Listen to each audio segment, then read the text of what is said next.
सभी सुंदर साथ जी के चरणों में कोटान कोट प्रेम प्रणाम।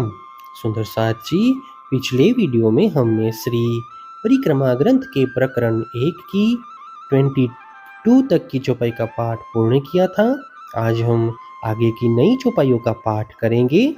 सुंदर साथ जी, अगर आपको यह वीडियो अच्छा लगे तो प्लीज़ लाइक करें और जो भी सुंदर साथ आपके साथ जुड़े हुए हों उन सबको भी यह वीडियो अवश्य शेयर कर दें। सुंदर साथ जी, जिन्होंने अब तक हमारे इस चैनल को सब्सक्राइब नहीं किया, वे प्लीज़ इस चैनल को सब्सक्राइब कर दें ताकि आने वाले नए वीडियो का नोटिफिकेशन आपको तुरंत मिल जाए।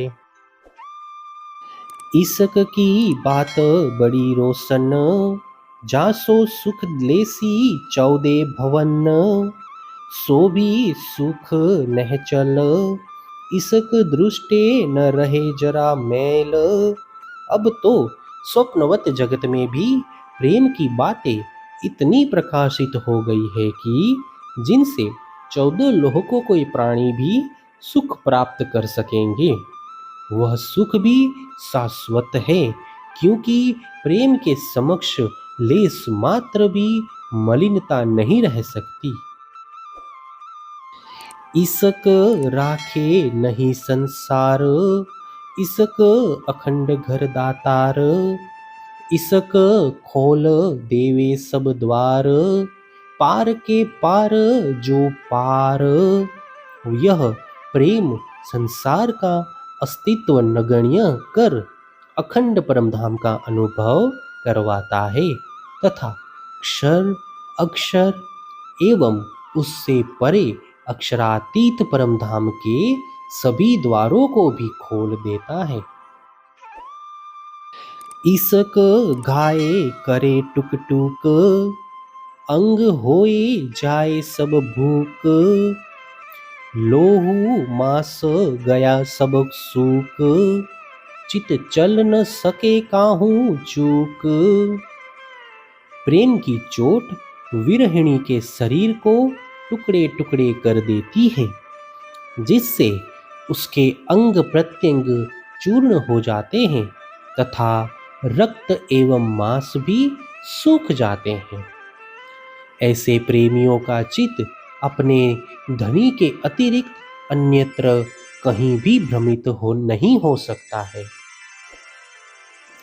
इसक आगू न आवे माया, इसके पिंड ब्रह्मांड उड़ाया, इसके अरस वतन बताया, इसके सुख पेड़ का पाया। प्रेम के समक्ष माया टिक नहीं सकती। यह तो पिंड और ब्रह्मांड के अस्तित्व को भी नहीवत कर देता है। प्रेम में ही अखंड परमधाम का मार्ग प्रशस्त किया है, जिसके कारण ब्रह्म आत्माओं को मूल का सुख प्राप्त हुआ है। कोई नहीं इसक की जोड़, ना कोई बांधे इसक सो होड़, इसक सूध कोई न जाने, दूनी ख्वाब की कहाँ बखाने। प्रेम की तुलना किसी भी वस्तु से नहीं की जा सकती और न ही कोई वस्तु इसकी प्रतियोगी हो सकती है। स्वप्नवत जगत के जीवों को प्रेम की शुद्धि ही नहीं है, इसीलिए वे इसके महत्व का वर्णन नहीं कर सकते हैं। इसक आवे धनी का चाहिया, इसक पिया जी ने सिखाया, पिया इसक स्वरूप बताया, इसके पिंड ही को पलटाया। धाम धनी की इच्छानुसार ही प्रेम प्रकट होता है और उन्होंने ही हमें इसका अनुभव भी करवाया है। धामधनी को प्रेम का ही स्वरूप कहा गया है। उनका प्रेम हृदय में आते ही शरीर की स्थिति बदल जाती है। इसक शोभा बड़ी है अत, इसक दृष्टे न पाइए असत, जो कदी पेड़ होवे असत, इसकता को भी करे सत।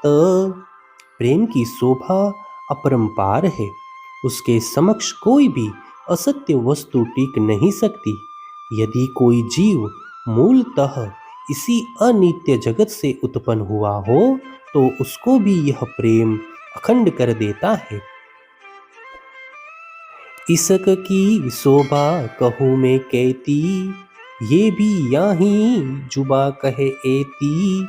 या को जाने सृष्टि ब्रह्म, जाको इसके करे करम धर्म।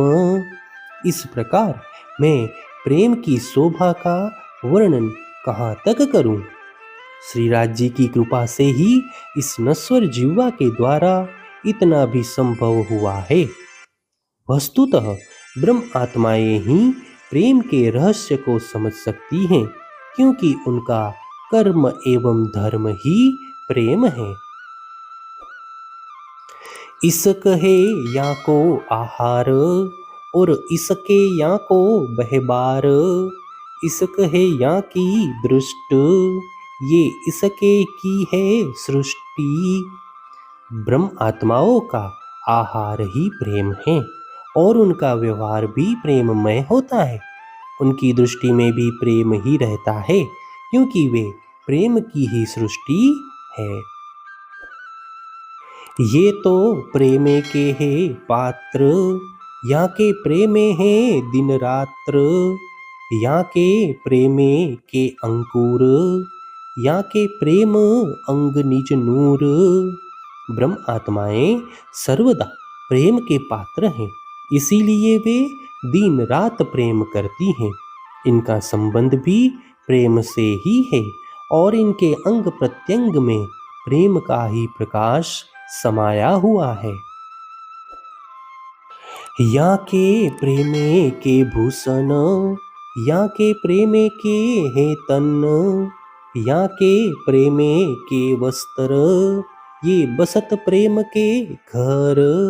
उनके भूषण भी प्रेम है, इनका शरीर भी प्रेममय है, इनके वस्त्र भी प्रेम के हैं और ये सदा सर्वदा प्रेममय परम धाम में ही रहती हैं। हे सुंदर साथ जी, इसी के साथ श्री परिक्रमा ग्रंथ के प्रकरण 1 की 33 तक की चौपाई का पाठ पूर्ण हुआ। आगे की चौपाइयों का पाठ हम नेक्स्ट वीडियो में करेंगे। सुंदर साथ जी, अगर आपको यह वीडियो अच्छा लगा तो प्लीज़ लाइक, शेयर और सब्सक्राइब अवश्य कर दें। प्रणाम जी।